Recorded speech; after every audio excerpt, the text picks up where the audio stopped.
বিসমিল্লাহির রহমানির রহিম।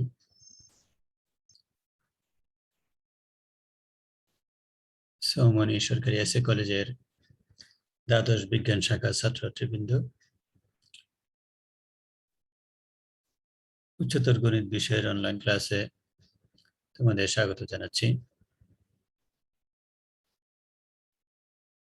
আজকের এই ক্লাসের উপস্থাপনায় রয়েছে আমি মোহাম্মদ নাজিম উদ্দিন, সহযোগী অধ্যাপক, গণিত বিভাগ, সৌমনি সরকারি এসএ কলেজ। প্রিয় শিক্ষার্থীবৃন্দ, আজকে আমি তোমাদের উচ্চতর গণিত দ্বিতীয় পত্র বইয়ের ষষ্ঠ অধ্যায়ের কণিক অংশের পরাবৃত্ত নিয়ে আলোচনা করব। পরাবৃত্তের উপর আমি পূর্বে আরেকটি ক্লাস নিয়েছি, এটি আমার দ্বিতীয় ক্লাস। আজকের এই ক্লাস শেষে তোমরা পরাবৃত্তের সমীকরণ আদর্শ আকারে না থাকলে তাকে আদর্শ আকারে প্রকাশ করতে শিখবে, পরাবৃত্তের সংজ্ঞা ব্যবহার করে সমীকরণ নির্ণয় করতে পারবে, পরাবৃত্ত সংক্রান্ত সমস্যার সমাধান করতে পারবে। শুরুতে আমরা একটি প্রশ্ন দেখছি। y square equal two 4x plus 4y minus 8 এই পরাবৃত্তের শীর্ষবিন্দু উপকেন্দ্রিক লম্বের দৈর্ঘ্য সমীকরণ এবং অক্ষ নিয়মিকের সমীকরণ নির্ণয় করতে হবে। কিন্তু খেয়াল করে দেখো, সমীকরণটি y square equal two 4x আকারে, আদর্শ আকারে নাই। তা আদর্শ আকারে না থাকলে আমাদের প্রথম কাজ হচ্ছে এটিকে আদর্শ আকারে তৈরি করা। এই কাজটি কিভাবে করতে হবে সেটি আমরা প্রথমে দেখিয়ে দিচ্ছি। শুরুতে আমরা সমীকরণটি তুললাম। সমীকরণে খেয়াল করতে হবে, যদি আমাদের এই সমীকরণগুলিতে হয় y এর উপর স্কয়ার থাকবে, না হয় x এর উপর স্কয়ার থাকবে। যদি y এর উপর স্কয়ার থাকে তাহলে সমীকরণটিকে আমরা y square equal two 4ax আকারে সাজাবো। যদি x এর উপর স্কয়ার থাকে তাহলে আমরা সমীকরণটিকে x square equal two 4ay আকারে সাজাবো। তো y square equal two 4x plus 4y minus 8 আছে, কাজে y স্কয়ার এবং y এর রাশিগুলিকে আমরা বাম পাশে নিয়ে আসবো, y স্কয়ার মাইনাস 4y। আর এখানে একটা সুবিধাজনক ধ্রুবক, প্রয়োজনীয় একটা ধ্রুবক যোগ করে এটাকে আমরা একটা বর্গ রাশি তৈরি করব। তো আমরা যেহেতু y স্কয়ার মাইনাস 4y আছে, সাথে যদি একটা 4 যোগ করি, এটাকে আমরা y মাইনাস 2 হোল স্কয়ার একটা বর্গ রাশি তৈরি করতে পারি। তাহলে বাকি এই যে 4x এখানে আছে, এটা আমরা ডান দিকে আছে 4x থাকলো, আর এখানে আছে আমাদের মাইনাস 8, আমরা মাইনাস 4 এখানে রাখলাম, আর একটা মাইনাস 4 এখানে নিয়ে আসছি, অর্থাৎ এখানে যে 4 যোগ করছি আর মাইনাস 8 এর সাথে 4 যোগ করলে আমাদের মাইনাস 4 থাকে। পরে এটা y মাইনাস 2, বাম পক্ষটা y মাইনাস 2 হোল স্কয়ার হয়ে গেল, আর এখানে 4 কমন নিলে x minus 1, 4 into x minus 1। এবার যদি আমরা এটাকে y মাইনাস 2 কে যদি ক্যাপিটাল Y ধরি আর x মাইনাস 1 কে যদি আমরা ক্যাপিটাল X ধরি, তাহলে আমাদের এক নং সমীকরণটি দাঁড়াচ্ছে y square equal two 4x বা 4ax, এর মান এখানে 1। আমরা আদর্শ আকারে তৈরি করতে পারলাম। তাহলে সমীকরণ যদি আদর্শ আকারে না থাকে, আমরা আদর্শ আকারে কিভাবে প্রকাশ করতে হবে সেটি আমরা এখানে দেখালাম। এরকম সমস্যা আমরা সামনে আরো অনেক পাবো। এখন আমাদের বের করতে বলছে প্রথমে শীর্ষবিন্দু স্থানাঙ্ক। আমরা জানি শীর্ষবিন্দু স্থানাঙ্ক হচ্ছে 0 0, তার মানে ভুজও 0, কোটিও 0। আমরা এখন যেহেতু সমীকরণটিকে বড় হাতের অক্ষর দিয়ে প্রকাশ করলাম, কাজেই এখানে ভুজ হবে x 0, কোটি y 0। শীর্ষবিন্দু স্থানাঙ্ক হবে x এর মান 0, y এর মান 0 বড় হাতের অক্ষরে। কিন্তু আমরা x ধরেছিলাম x মাইনাস 1 কে, সুতরাং x মাইনাস 1 ইকুয়াল টু 0, এখান থেকে x এর মান 1। আর y ধরেছিলাম y মাইনাস 2 কে, তাহলে y ইকুয়াল টু 0 হওয়া মানে y মাইনাস 2 ইকুয়াল টু 0, সেখান থেকে y এর মান কত, 2। তাহলে আমরা শীর্ষবিন্দু স্থানাঙ্ক পেয়ে গেলাম 1 2। এটি আমাদের একটা উত্তর হয়ে গেল। এবার আমরা উপকেন্দ্রের স্থানাঙ্ক বের করব। উপকেন্দ্রের স্থানাঙ্কের সূত্র হচ্ছে উপকেন্দ্রের সূত্র হচ্ছে a0। উপকেন্দ্রের স্থানাঙ্ক হচ্ছে a0, তার মানে ভুজ হচ্ছে a আর কোটি হচ্ছে 0। এক্ষেত্রে আমাদের হবে capital X equal to a, এর মান 1, আর ক্যাপিটাল Y ইকুয়াল টু 0। তাহলে এখানে x ধরেছিলাম x minus 1 K, x minus 1 equal to 1, তাহলে x equal to 2, y minus 2 equal to যদি 0 হয় তাহলে y ইকুয়াল টু 2। তাহলে উপকেন্দ্রের স্থানাঙ্ক হচ্ছে আমাদের 2 2। এটিও আমাদের একটি উত্তর। এবারে আমরা উপকেন্দ্রিক লম্বের দৈর্ঘ্য নির্ণয় করব। উপকেন্দ্রিক লম্বের দৈর্ঘ্যের সূত্র হচ্ছে 4a, এর মান এখানে 1, কাজে উত্তর হবে 4। উপকেন্দ্রিক লম্বের দৈর্ঘ্য হচ্ছে 4। উপকেন্দ্রিক লম্বের সমীকরণ হচ্ছে x ইকুয়াল টু a। এখানে x তো ক্যাপিটাল X হবে, যেহেতু আমরা সমীকরণটিকে বড় হাতের অক্ষরে নিয়ে এসেছি, তাহলে সমীকরণ উপকনিক লম্বের সমীকরণ চলকটা এখানে ক্যাপিটাল এক্স হবে, ক্যাপিটাল এক্স ইকুয়াল টু এ, এর মান 1। এখন এক্স আমরা এক্স মাইনাস 1 এর পরিবর্তে এক্স লিখেছিলাম, তাহলে এক্স মাইনাস 1 ইকুয়াল টু 1, সেখান থেকে এক্স মাইনাস 2 ইকুয়াল টু 0 অথবা এক্স ইকুয়াল টু 2। এটা হবে আমাদের উপকনিক লম্বের সমীকরণ। অক্ষরেখার সমীকরণ হবে আমাদের y equal to 0, capital y equal to 0 এর ক্ষেত্রে, আর ক্যাপিটাল y জায়গায় আমরা y মাইনাস 2 ইকুয়াল টু 0 লিখতে পারি, অথবা y ইকুয়াল টু 2 ও লেখা যায়। নিয়ামকের সমীকরণ হবে x equal to minus a, x তো capital x equal to minus a, capital x এর পরিবর্তে আমরা x minus 1 equal to minus 1 লিখতে পারি, পরে x ইকুয়াল টু 0। তাহলে আমাদের প্রত্যেকটা অংশ বের হয়ে গেল, এগুলি আমাদের উত্তর। তাহলে এই ক্ষেত্রে আমরা জানলাম একটা সমীকরণ যদি আদর্শ আকারে না থাকে তাহলে তাকে আদর্শ আকারে প্রকাশ করতে হবে, এবং আদর্শ আকারে প্রকাশ করে এর বিভিন্ন অংশের সমীকরণ বা স্থানাঙ্ক আমরা বের করতে পারবো। এবার আমরা আরেকটি প্রশ্ন দেখছি, সেটি হচ্ছে 3y² - 10x - 12y - 18 = 0। এই পরাবৃত্তের শীর্ষবিন্দু, উপকেন্দ্র, উপকেন্দ্রিক লম্বের দৈর্ঘ্য সমীকরণ এবং অক্ষ নিয়ামকের সমীকরণ নির্ণয় করতে হবে। তাহলে আমরা সমীকরণটিকে আমরা লিখে নিলাম, যে প্রদত্ত সমীকরণ আমরা তুলে নিলাম। আমরা আগেও আলোচনা করেছি যদি যে কোনো একটা চলকের উপর আমাদের স্কোয়ার থাকবে, হয় এক্স এর উপর না হয় ওয়াই এর উপর। যদি ওয়াই এর উপর থাকে তাহলে আমরা ওয়াই রাশিগুলিকে বামে নিয়ে এসে Y square equal to 4ax আকারে সমীকরণটিকে তৈরি করার চেষ্টা করব। তাহলে ওয়াই এর রাশিগুলি এখানে আছে 3y² - 12y, কিন্তু একটা 3 কমন নিয়ে আমরা y² - 4y লিখতে পারি। আর এটার সাথে যদি আমরা একটা ধ্রুবক 4 যোগ করি তাহলে ভিতরে একটা হোল স্কয়ারের রাশি তৈরি করা যায়, এই জন্য আমরা এখানে একটা 4 যোগ করলাম। তাহলে আমরা এখানে বাড়তি যোগ করলাম 12, আর 10x মাইনাসের আছে ডান পাশে নিয়ে গেলে 10x হয়ে যাবে। 18 আমাদের মাইনাস আছে, এটাও প্লাস হয়ে যাবে 18। আর এখানে যেহেতু আমরা 12 যোগ করেছি বাড়তি, এখানে আমরা একটা 12 যোগ করে সমন্বয় করতে পারি। ডানে এবং বামে আমরা সমান সংখ্যা যোগ করলাম। এটির উদ্দেশ্য হচ্ছে এখানে একটা বর্গ রাশি তৈরি করা। এখন 3 × y - 2 whole square equal to এখানে 10x + 30 হবে। 10 কমন নিলে x + 30 আমরা দেখাতে পারি। এবারে 3 দিয়ে যদি ভাগ দিই তাহলে আমরা 10/3 × x + 3 পাবো। এখন যদি আমরা x + 3 কে ক্যাপিটাল X এবং y - 2 কে ক্যাপিটাল Y ধরি, তাহলে এক নং সমীকরণটির আকার আসতেছে y² = 10/3 × x। এটাকে আমরা y² = 4ax আকারে নিতে চাই, তাহলে 4 × 5/6 × x, অর্থাৎ 10 বাই, এখানে সরল করলে আমরা 10/3a পাবো সরল করলে। তো 4 নিলাম আর এখানে 5/6 কাটাকাটি দিলে আমরা 10/3 পাচ্ছি। এটা আমাদের আদর্শ সমীকরণ হয়ে গেল। এখানে এর মান হচ্ছে 5/6। এখন আমরা তার বিভিন্ন অংশের মান নির্ণয় করব। যেমন প্রথমে আছে শীর্ষবিন্দু স্থানাঙ্ক, আমরা জানি শীর্ষবিন্দু স্থানাঙ্ক হচ্ছে 0 0, ভুজ 0, কোটীয় 0। এখানে আমাদের চলক হবে ক্যাপিটাল X ক্যাপিটাল Y, তাহলে ভুজ 0, কোটীয় 0। x ধরেছি আমরা x + 3 কে, তো সেখান থেকে x - 3। y ধরেছিলাম y - 2 কে, সেখান থেকে আমরা লিখতে পারি y = 2। তাহলে শীর্ষবিন্দু স্থানাঙ্ক হবে -3, 2। এখন আমরা উপকেন্দ্র স্থানাঙ্ক নির্ণয় করব। উপকেন্দ্র হচ্ছে a0, অর্থাৎ ভুজ হচ্ছে a আর কোটি হচ্ছে 0। তাহলে এখানে x = a মানে 5/6, আর কোটি y = 0 হবে।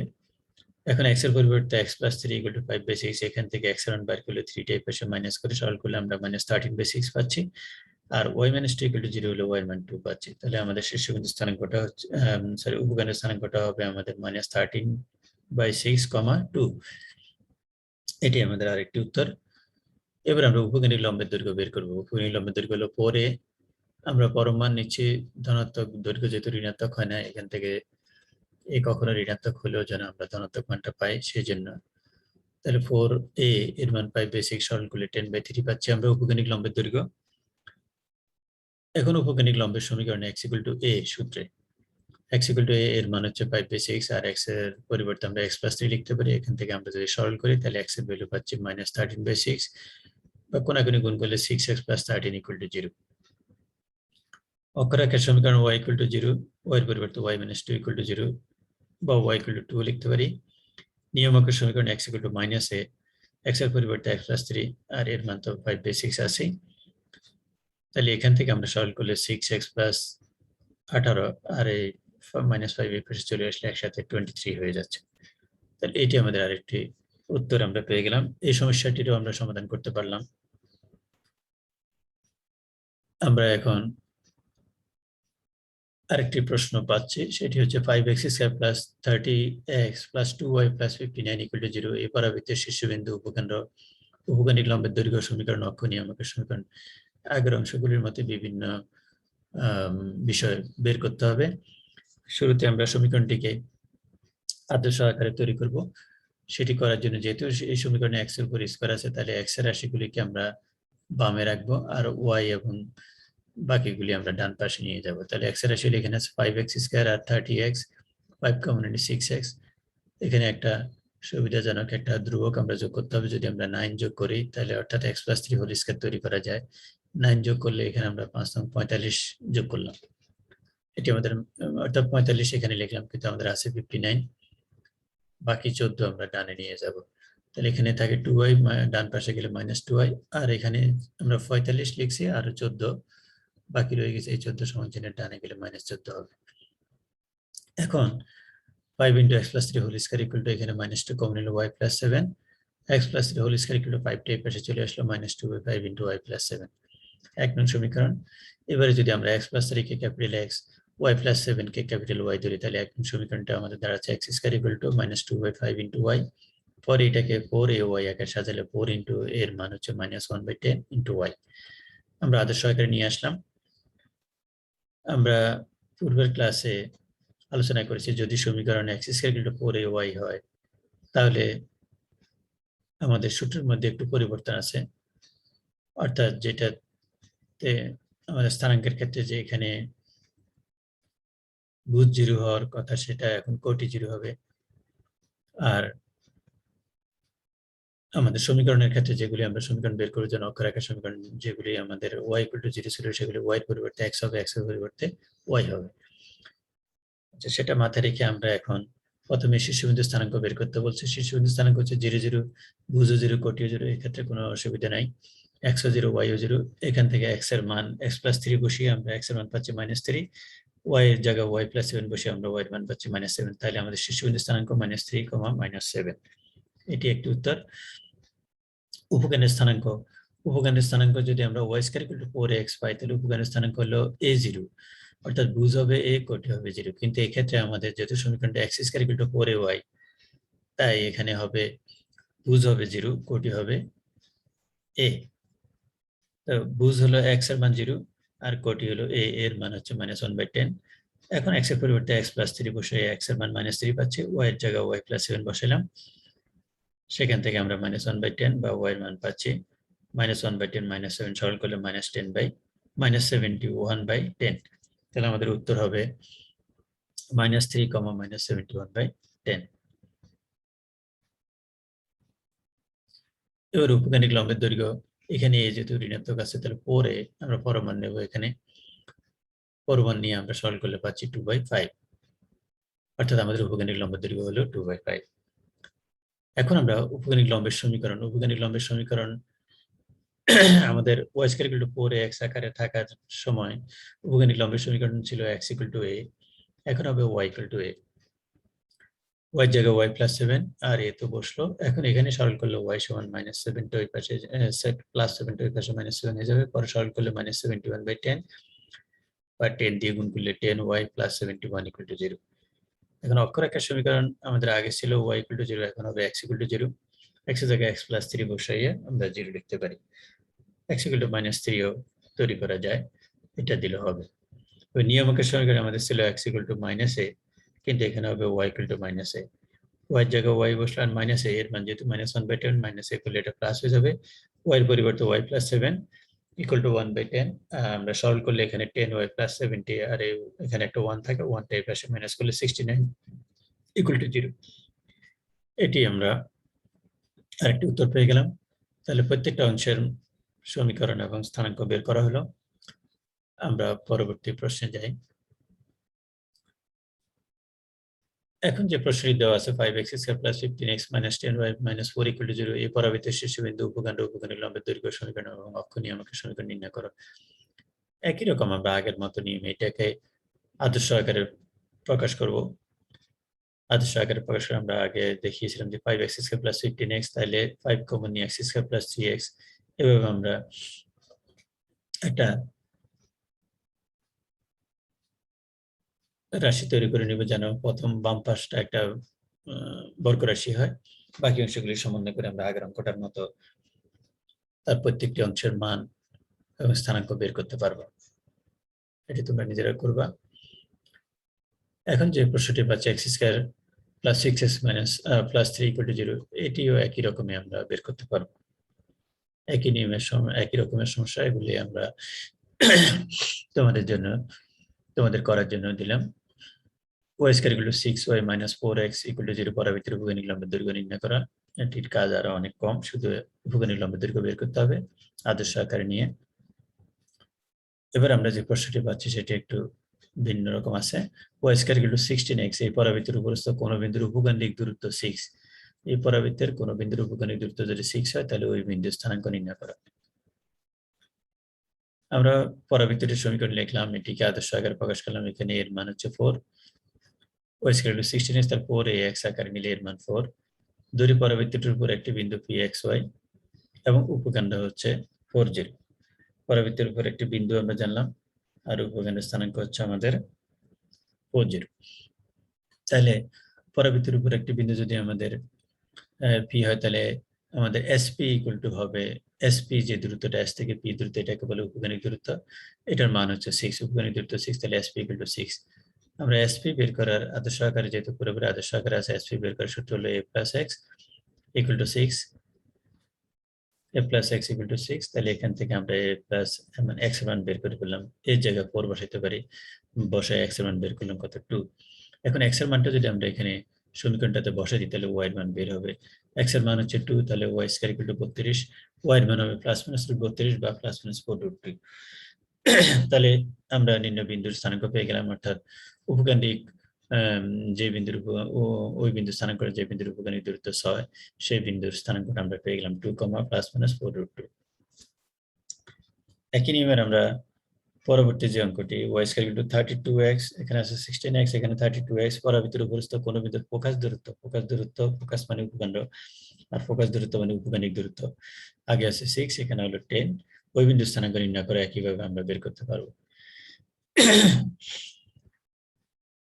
প্রিয় শিক্ষার্থীবৃন্দ, এখন আমরা আরেকটি প্রশ্ন পাচ্ছি, সেটি হচ্ছে এরূপ পরাবৃত্তের সমীকরণ নির্ণয় করতে হবে। এখন পরাবৃত্তের সমীকরণ নির্ণয় করবো, যার উপকেন্দ্র হচ্ছে 1 1 এবং নিয়ামকের সমীকরণ দেওয়া আছে 3x + 4y = 1। ইহার অক্ষের সমীকরণ নির্ণয় করা। প্রথমে আমরা পরাবৃত্তের সমীকরণ নির্ণয় করব। উপকেন্দ্র এবং নিয়ামক দেওয়া থাকলে পরাবৃত্তের সমীকরণ বের করার জন্য আমাদের নিয়ম হচ্ছে সংজ্ঞা ব্যবহার করে করতে হবে, অর্থাৎ sp = pm, এই সংজ্ঞাটা ব্যবহার করে আমরা পরাবৃত্তের সমীকরণ নির্ণয় করব। এখানে উপকেন্দ্র s আর নিয়ামক রেখার সমীকরণ দেওয়া আছে 3x + 4y = 1। পরবর্তীতে সমীকরণ নির্ণয় করার পর আমরা অক্ষের সমীকরণ নির্ণয় করব, সেটি আমাদের পরের কাজ। তাহলে প্রথমে আমাদের দেওয়া আছে পরাবৃত্তের নিয়ামক রেখার সমীকরণ 3x + 4y = 1, উপকেন্দ্র হচ্ছে 1 1, এটিকে আমরা ধরে নিলাম s দিয়ে। এখন পরাবৃত্তের উপর একটি চলমান বিন্দু px হয় এবং p হতে নিয়ামকের দূরত্ব যদি pm হয়, তাহলে সংজ্ঞা অনুসারে আমরা পাই sp = pm। এই যে চলমান বিন্দুটা আমাদের p বিন্দু, উপকেন্দ্র তো আমাদের s 1 1 আছে, আর p থেকে নিয়ামকের দূরত্ব যদি pm হয়, তাহলে sp আর pm আমাদের সমান হবে, এটি আমরা সংজ্ঞা থেকে জানি। তাহলে এই সংখ্যা ব্যবহার করে এখন sp মানে s থেকে p এর দূরত্ব, তাহলে √, ভুজ দ্বয়ের অন্তর্বর্গ যোগ কোটি দ্বয়ের অন্তর্বর্গ, এই নিয়মে আমরা sp বের করতে পারি, x - 1 whole square + y - 1 whole square। আর এখানে pm মানে p থেকে p বিন্দু থেকে নিয়ামক রেখার দূরত্ব, নিয়ামক রেখাটা হচ্ছে এটা, এটিকে আমরা 3x + 4y - 1 = 0 লিখতে পারি। আর নিয়ামক রেখার লম্ব দূরত্ব যদি আমরা বের করি, তাহলে কোনো বিন্দু থেকে লম্ব দূরত্ব বের করার নিয়ম হলো বিন্দু স্থানাঙ্কটা সমীকরণের বাম পাশে বসবে। এই সমীকরণটা আগে আমরা -1 = 0 করে আকারে লিখবো, তারপর বাম পাশে যদি x জায়গায় x, y জায়গায় y বসে, তাহলে কোনো পরিবর্তন হবে না, ভাগ √x এর সহগের বর্গ, 3 এর বর্গ যোগ y এর সহগের বর্গ, এটি হচ্ছে লম্ব দূরত্ব বের করার নিয়ম।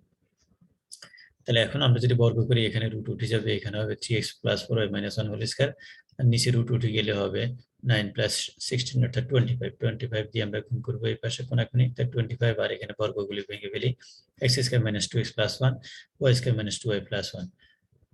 এই পুরোটার উপর আমাদের এখানে একটা ফার্স্ট ব্র্যাকেট হবে, 25 ইনটু এত, আর এদিকে হবে আমাদের 3x plus 4y minus 1 whole square. তাহলে আমরা এটা লিখলাম। এবার আমরা 25 দিয়ে গুণ করলে হবে 25x square minus 50x plus 25 plus 25y square minus 50y plus 25, আর এখানে হবে আমাদের 9x। এটা হলো a plus x a plus b plus c whole স্কয়ারের সূত্র।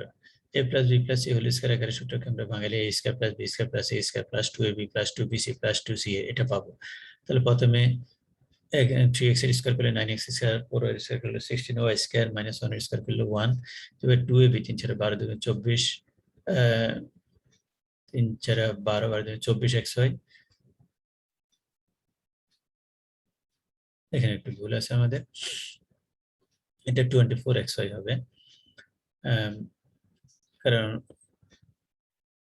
2ab plus 2bc plus 2c আমাদের সূত্র, তারপরে হলো মাইনাস 8y মাইনাস হবে 6x।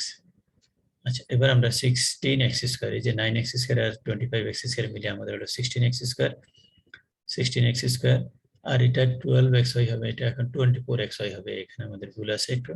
তাহলে এখানে হবে মাইনাস 24xy, আর y স্কয়ারের মধ্যে এখানে আছে 25y স্কয়ার, এখানে আছে 16y স্কয়ার, তাহলে প্লাস 9y স্কয়ার, এখানে আছে মাইনাস 50x, এখানে আছে মাইনাস 6x, এই পাশে হলো মাইনাস 44x, আর মাইনাস 50y, এখানে আছে মাইনাস 8y, এই এক পাশে নিয়ে আসলে আমরা পাবো মাইনাস 42y, আর এখানে 25 আর 50 থেকে 1 গেলে 49 ইকুয়াল টু 0। এবারে এখানে আমাদের এটাকে আমরা একটা হোল স্কয়ারের রাশি বানাইতে পারি, এই বর্গ রাশিগুলিকে, অর্থাৎ দ্বিঘাত অংশগুলিকে আমরা, এটা দ্বিঘাত অংশ, এটা xy আছে দ্বিঘাত অংশ, এখানে দ্বিঘাত, এই অংশটাকে আমরা একটা বর্গ রাশি বানাইতে পারি, সেটি হচ্ছে 4x minus 3y whole square. এটাকে ভাঙলে হবে 16x স্কয়ার মাইনাস 3 4 12 24, এখানে তো আমরা আগে বলেছি এটা 24xy হবে, তার প্লাস হলো 9y স্কয়ার, আর বাকিগুলি আমাদের আছে। এটি হচ্ছে আমাদের পরাবৃত্তের সমীকরণ। তাই তোমরা এটার একটা কারেকশন করে নিও। পরাবৃত্তের সমীকরণটা আমরা কিভাবে বের করলাম, প্রসেসটা আমরা দেখে নাও। সেটি হচ্ছে উপকেন্দ্র আর নিয়ামক রেখা দেওয়া থাকলে আমরা SP = PM ব্যবহার করে বের করব। তাহলে আমাদের প্রথম অংশটার উত্তর হয়ে গেল। এখন এর অক্ষের সমীকরণ নির্ণয় করতে বলছে। অক্ষের সমীকরণ, অক্ষ হচ্ছে আমাদের এটা, অক্ষরেখাটা নিয়ামকের সাথে কিন্তু লম্ব, তাহলে এখানে নিয়ামক রেখার সমীকরণ দেওয়া আছে, তাহলে অক্ষরেখার সমীকরণ আমরা বের করতে পারবো। লম্ব রেখার সমীকরণ বের করার নিয়মে তোমরা সরলরেখা এগুলি জেনেছো প্রথম পত্রে। যেহেতু অক্ষরেখা নিয়ামক রেখার উপর লম্ব, সুতরাং দুটি অক্ষরেখার সমীকরণ, তাহলে কোন রেখা লম্ব রেখার সমীকরণ ধরার নিয়ম আমরা জানি। সহগগুলি প্রথমে এই রেখাটাকে আমরা 3x + 4y - 1 = 0 আকারে চিন্তা করব। এবার চলকের সহগগুলি বিনিময় হবে, 3 টা এখানে যাবে, 4 এখানে যাবে, মাঝখানে চিহ্ন পরিবর্তন হবে, ধ্রুবক পরিবর্তন হবে, তাহলে এটাকে লেখা যায় 4x - 3y + k = 0 লম্ব রেখা তৈরি করার নিয়ম থেকে। এখন এই যে অক্ষরেখার সমীকরণকে আমরা এভাবে ধরে নিলাম, যেহেতু এটা লম্ব, যেহেতু এই রেখাটি আবার 1 1 বিন্দুগামী, S1 1 বিন্দুগামী, তাহলে x এর জায়গায় 1 y এর জায়গায় 1 বসে সরল করলে k এর মান পাচ্ছি আমরা -1, k এর মানটা বসে দিলে আমরা নির্ণয় অক্ষরেখার সমীকরণটা পেয়ে গেলাম। এবার আমরা আরেকটি প্রশ্ন একই রকমের, সেখানে উপকেন্দ্রের স্থানাঙ্ক হচ্ছে -1 1 এবং নিয়ামক রেখার সমীকরণ দেওয়া আছে এটা x + y + 1 = 0। নিয়ামক বিশিষ্ট পরাবৃত্তের সমীকরণ প্রথমে নির্ণয় করব, তার অক্ষের সমীকরণ এবং উপকেন্দ্রের লম্বের দৈর্ঘ্য সমীকরণ নির্ণয় করব। তাহলে এখানে আরো দুইটা বিষয় আছে বাড়তি, সেটা হলো উপকেন্দ্রের লম্বের দৈর্ঘ্য এবং সমীকরণ নির্ণয় করতে হবে। প্রথমে আমরা সমীকরণটির আমাদের যে পরাবৃত্তটির নিয়ামক রেখার সমীকরণ দেওয়া আছে এটা লিখলাম। উপকেন্দ্রটাকে আমরা s ধরে নিলাম -1 1, পরাবৃত্তের উপরে একটি চলন বিন্দু pxy এবং p তে নিয়ামকের দূরত্ব আমাদের pm। যে তাহলে সংখ্যা অনুসারে পাই SP = PM। আমরা আগের নিয়মে বের করতে পারি SP, দুইটা বিন্দুর দূরত্ব নির্ণয় সূত্র থেকে, ভুজ দ্বয়ের অন্তর্বর্গ যোগ কোটি দ্বয়ের অন্তর্বর্গ এই সূত্র দিয়ে। আর এখানে হলো নিয়ামকের লম্ব দূরত্ব আমরা যেটা বের করব P বিন্দু থেকে, P বিন্দুর স্থানাঙ্কটা, P বিন্দুর স্থানাঙ্ক হলো xy, x এর জায়গায় xy জায়গায় y বসলে এটাই থাকবে, ভাগ √x এর সহগের বর্গ যোগ y এর সহগের বর্গ। পরবর্তীতে আমরা বর্গ করলে এই দিক থেকে রুট উঠে যাবে, আর এখানে হবে x + y + 1 হোল স্কয়ার, নিচে হবে 2 1 স্কয়ার + 1 স্কয়ার, বর্গ রুটটা উঠে যাবে, 1 স্কয়ার + 1 স্কয়ার মানে 2। 2 দিয়ে আমরা ওই পাশে গুণ করব, x square + 2x + 1 y square - 2y + 1, আর এখানে x + y + 1 হোল স্কয়ার। 2 দ্বারা গুণ করে নিলাম, বর্গ a + b + c whole square, সূত্র অনুসারে a square + b square + c square + 2ab + 2bc + 2ca এই নিয়ম আমরা লিখলাম। এখন আমরা সরল করি, এখানে আছে 2x স্কয়ার, এখানে x স্কয়ার, তাহলে থাকবে x স্কয়ার, এখানে 2xy, এই পাশে গেলে -2xy, 2y স্কয়ার থেকে y স্কয়ার গেলে y স্কয়ার, এখানে 4x, এখানে আছে 2x, তাহলে সরল করলে 2x, এখানে -4y, এখানে আছে 2y, এই পাশে আসলে -6y, আর এখানে 2 দিয়ে 4, 4 থেকে 1 গেলে 3। পরে দ্বিঘাত অংশটা x square minus 2xy plus y স্কয়ারকে আমরা x minus y whole square লিখতে পারি। তাহলে 2x minus 6y plus 3 equal to 0। এটি হচ্ছে আমাদের পরাবৃত্তের সমীকরণ। একটি জিনিস এখানে লক্ষণীয়, আমরা আগের অঙ্কটিতেও দেখলাম, পরাবৃত্তের আমরা আগে জেনেছি যে পরাবৃত্তের সমীকরণে শুধু x স্কয়ার বা y স্কয়ার থাকে, কিন্তু এখন আমরা এখানে পেলাম x স্কয়ারও আছে y স্কয়ারও আছে। কখনো যদি x স্কয়ার এবং y স্কয়ার দুটোই থাকে, তাহলে যে দ্বিঘাত অংশগুলো xy ও থাকে, xy রাশিও একটা থাকবে, তাহলে সেই দ্বিঘাত অংশটাকে নিয়ে আমরা একটা বর্গ রাশি তৈরি করতে পারবো দ্বিঘাত অংশটাকে নিয়ে। তাহলে এই বৈশিষ্ট্যটা খেয়াল রাখবা পরাবৃত্তের সমীকরণের ক্ষেত্রে। এখন আমরা পরাবৃত্তের অক্ষরেখার সমীকরণ নির্ণয় করবো। যেহেতু অক্ষরেখাটি নিয়মিকের সাথে লম্ব, তাহলে আমরা ধরে নিতে পারি তার সমীকরণ সবগুলি বিনিময় হবে। বিনিময় করলে এখানে 1 এখানে আসবে, আবার 1 এখানে যাবে, খুব একটা পরিবর্তন লক্ষণীয় হবে না। আর শুধু ধ্রুবক মাঝখানে চিহ্নটা পরিবর্তন হবে, তাহলে x minus y plus k ধ্রুবকটা পরিবর্তন হবে। তাহলে আমরা লম্ব রেখাটার সমীকরণ পেলাম এটা।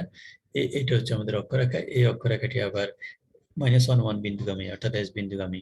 তাহলে আমরা x এর জায়গায় -1 y জায়গায় 1 বসালে k এর মান পাচ্ছি 2।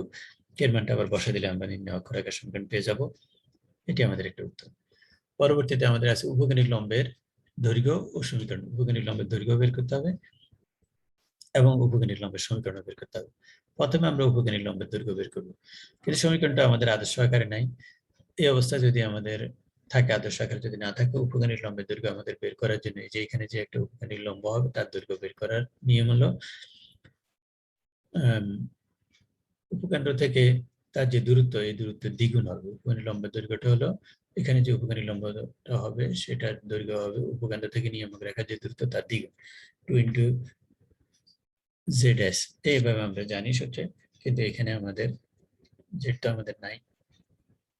তাহলে আমরা জানি উপকেন্দ্রিক লম্বের দৈর্ঘ্য সমান 2 ইন্টু উপকেন্দ্র থেকে নিয়ামকের দূরত্ব। তাহলে 2 ইন্টু উপকেন্দ্র থেকে নিয়ামকের আমরা দূরত্ব বের করব। নিয়ামক রেখার সমীকরণটা হচ্ছে এটা। উপকেন্দ্র থেকে উপকেন্দ্রের স্থানাঙ্ক হলো -1 1, তাহলে x এর জায়গায় -1 y জায়গায় 1 বসবে, প্লাস 1 আছে বাম পাশে বসলো, এটা x এর স্থানাঙ্ক আর y স্থানাঙ্ক ভাগ √x এর সহগের বর্গ যোগ y সহগের বর্গ। এখানে আমরা সরল করলে আমরা পাবো 2 ইন্টু 1 বাই √2, অর্থাৎ উপকেন্দ্রিক লম্বের দৈর্ঘ্য হবে √2। যেহেতু উপকেন্দ্রিক লম্ব রেখা নিয়ামকের সমান্তরাল, তাহলে তার সমীকরণটাকে আমরা এভাবে ধরতে পারি যে নিয়ামকের সমীকরণটা এটা, শুধু ধ্রুবকটা পরিবর্তন করে আমরা কে দিয়ে লিখলাম। এখন এই রেখাটাও আবার আমাদের উপকেন্দ্রগামী, তাহলে আমরা x এর জায়গায় -1 y জায়গায় 1 বসাই, k এর মান পাচ্ছি 0। k এর মান বসালে আমরা উপকেন্দ্রিক লম্বের সমীকরণ পেয়ে গেলাম। তাহলে উপকেন্দ্রিক লম্বের দৈর্ঘ্য এবং সমীকরণ আমরা বের করে ফেললাম। আমাদের যে পরবর্তীটির চিত্র আমরা এখানে আবার দেখালাম, হয়ে গেল। এবার আমরা আরেকটি প্রশ্ন পাচ্ছি, যেখানে উপকেন্দ্র দেওয়া আছে -8 - 2 এবং নিয়ামক রেখার সমীকরণ হলো 2x - y = 9। নিয়ামক বিশিষ্ট পরাবৃত্তের সমীকরণ নির্ণয় করো। একই নিয়মে আমরা শুধু সংখ্যা ব্যবহার করে পরাবৃত্তের সমীকরণ নির্ণয় করব। এখানে আর অন্য কিছু বের করতে বলা হয়নি। আমরা এখন যে প্রশ্নটি পাচ্ছি সেটি হচ্ছে উপকেন্দ্র হচ্ছে 2 0 এবং নিয়ামক রেখার সমীকরণ x + 2 = 0। এটির এত নিয়ামক রেখা বিশিষ্ট পরাবৃত্তের সমীকরণ নির্ণয় করো। আমরা উত্তরটা বের করে দিয়েছি, তোমরা নিজেরা করবা একই রকম। এখন আমাদের প্রশ্নটি হচ্ছে, এটা হলো শীর্ষবিন্দু, এটা আর উপকেন্দ্র না। শীর্ষ এবং উপ নিয়ামক রেখা y = 6 নিয়ামক বিশিষ্ট পরাবৃত্তের সমীকরণ নির্ণয় করো। শীর্ষ এবং নিয়ামক রেখা দেওয়া থাকলে পরাবৃত্তের সমীকরণটা কি হবে, এটি আমরা এখন বের করব। আমরা উপরে দেখেছি যে উপকেন্দ্র এবং শীর্ষ দেওয়া থাকলে আমরা, উপকেন্দ্র এবং নিয়ামক রেখা দেওয়া থাকলে আমরা সংখ্যা ব্যবহার করে পরাবৃত্তের সমীকরণ বের করি। কিন্তু এবার আমাদের শীর্ষ এবং নিয়ামক রেখা দেওয়া আছে, তাহলে আমাদের এখান থেকে আমরা উপকেন্দ্র বের করতে হবে। তারপরে আমরা উপকেন্দ্র নিয়ামক রেখার নিয়মে, উপরের নিয়মে আমরা সমীকরণটি নির্ণয় করব। প্রথমে দেওয়া আছে পরাবৃত্তটির নিয়ামক রেখার সমীকরণ y = 6। দুটি পরাবৃত্তটির উপকেন্দ্রটাকে আমরা ধরে নিই s আলফা বিটা। আর শীর্ষবিন্দু তো আমাদের দেওয়া আছে 2 3, এটিকে আমরা a এর নাম দিলাম। যেহেতু পরাবৃত্তের অক্ষরেখা নিয়ামকের উপর লম্ব, সুতরাং ধরি পরাবৃত্তের নিয়ামক রেখাটা আমাদের এখানে দেওয়া আছে। তো নিয়ামক রেখা যেহেতু অক্ষরেখার সাথে নিয়ামকের সম্পর্ক হলো লম্ব, তাহলে আমরা নিয়ামকের অক্ষরেখার সমীকরণটাকে আমরা ধরে নিব এখন x = k, y = 6, মানে y = 6 হলে এখানে আমাদের x তো x এর সহগ হলো 0, 0 * x + 1 * y - 6 = 0। তাহলে এই সমীকরণটাকে আমরা যদি নিয়ামকের ক্ষেত্রে লম্ব রেখা তৈরি করি তাহলে সহগ বিনিময় হবে, তাহলে 1 y সহগ হচ্ছে 1 যাবে x এর সাথে, আর 0 আসবে y এর সাথে, মাঝখানে চিহ্ন পরিবর্তন হবে আর ধ্রুবক চেঞ্জ হবে। তাহলে এইভাবে সরল করে আসলে আমরা পাবো ধরে আসলে আমরা পাবো x = k। তাহলে অক্ষরেখা সমীকরণ হবে x = k। ইহার শীর্ষবিন্দুগামী শীর্ষবিন্দু স্থানাঙ্ক আমাদের হচ্ছে শীর্ষবিন্দু স্থানাঙ্ক আমাদের দেওয়া আছে 2 3। তাহলে আমরা এখন পাবো x এর জায়গায় 2 y এর জায়গায় 3, তো x y তো নাই, তাহলে x এর জায়গায় 2 বসালে আমরা k এর মান পাচ্ছি 2। তাহলে নির্ণয় সমীকরণটা অর্থাৎ আমাদের অক্ষরেখাটা বের হয়ে গেল x = 2। এটি হচ্ছে অক্ষরেখার সমীকরণ। অক্ষরেখার সমীকরণ হলো x = 2 আর নিয়মকের সমীকরণ হলো y = 6। তাহলে এই দুইটা যে বিন্দু ছেদ করে সেই বিন্দুটি হলো z বিন্দু। আমরা অনায়াসে z বিন্দু স্থানাঙ্ক বের করতে পারি কত 2,6। তাহলে অক্ষ নিয়মকের ছেদ বিন্দু হচ্ছে z 2 6 হয়ে গেল। এবার ZS এর মধ্যবিন্দু হচ্ছে A, এই যে Z এবং S এই দুটোর মধ্যবিন্দু হচ্ছে A। তাহলে আমরা ZS এর মধ্যবিন্দু বের করি। মধ্যবিন্দু সূত্র দিয়ে মধ্যবিন্দু স্থানাঙ্ক বের করার নিয়ম হলো ভুজ দুইটা যোগ করে 2 ভাগ আর কোটি দুইটা যোগ করে 2 ভাগ।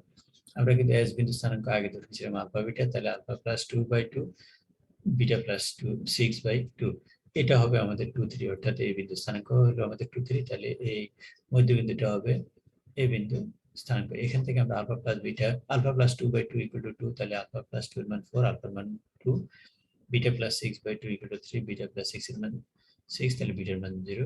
তাহলে আমরা পাচ্ছি পরাবৃত্তটার উপকেন্দ্র হলো 2 0। আমরা এখন উপকেন্দ্র পেয়ে গেলাম।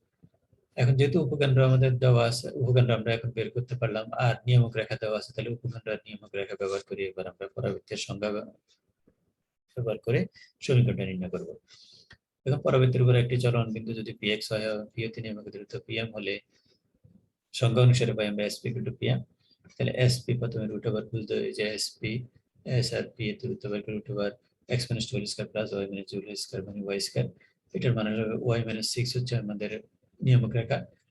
তাহলে এখান থেকে যদি x এর জায়গায় x, y এর জায়গায় y বসে, তাহলে এটাই থাকবে ভাগ √, 1 এর স্কয়ার y সহগের স্কয়ার বর্গ করলে x - 2 whole square plus y square = আমরা পাবো y - 2 y - 6 হোল স্কয়ার। এখান থেকে সরল করলে আমরা পাচ্ছি x square - 4x + 4 plus y square = y square - 12y plus 36। তার সরল করে আমরা এটাই পাচ্ছি পরাবৃত্তের সমীকরণ। প্রিয় শিক্ষার্থীবৃন্দ, আমরা আমাদের আলোচনার শেষ পর্যায়ে চলে এসেছি। এখন তোমাদের জন্য আরেকটি বাড়ির কাজ দেওয়া হলো y স্কয়ার = 8x। এই পরাবৃত্তের উপরস্থ কোন বিন্দুর ফোকাস দূরত্ব মানে উপগামী দূরত্ব 8, ওই বিন্দুর স্থানাঙ্ক কত? এরকম অঙ্ক আমরা আগেও করেছি, তো সেই নিয়মে এটা তোমরা বের করে ফেলবে। 6, ±4√3 হবে।